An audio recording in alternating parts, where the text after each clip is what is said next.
અમે ધરણાઓ કરીશું, ક્યાં સુધી અમારા જમીનોના વળતરો માટે ભીખ માંગીશું, ક્યાં સુધી લડાઈને જીતેંગે, ક્યાં સુધી જિંદાબાદ મુર્દાબાદ કરતા રહીશું। એટલે હવે જે પણ અમારી બાપ દાદાએ જીતેંગે લડેંગે કર્યું હશે, અમારા બાપ દાદાએ જે પણ ધરણા પ્રદર્શન કર્યા હશે, અમે હવે યુવાનો તૈયાર નથી। હવે સરકારને અમે સીધી ને સરળ ભાષામાં કહેવા માંગીએ છીએ, દેશનું 29મું રાજ્ય અમને ભીલ પ્રદેશ આપી દો, અમે અમારો વિકાસ કરી લઈશું। એની રાજધાની અમે કેવડિયા બનાવવા જઈ રહેલા છે અને અમારા સમગ્ર આદિવાસી સમાજનો અમે વિકાસ કરી લઈશું। આજે આપણે તમે જોઈ લો, દેશમાં 8% આદિવાસી વસ્તી છે, ગુજરાતમાં 15% આપણી વસ્તી છે, છતાં નિર્ણાયક ભૂમિકામાં આદિવાસી નથી।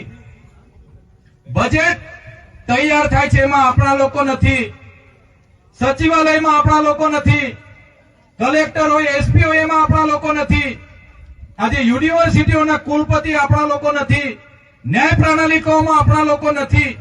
જ્યાં પણ નિર્ણય લેવાનો હોય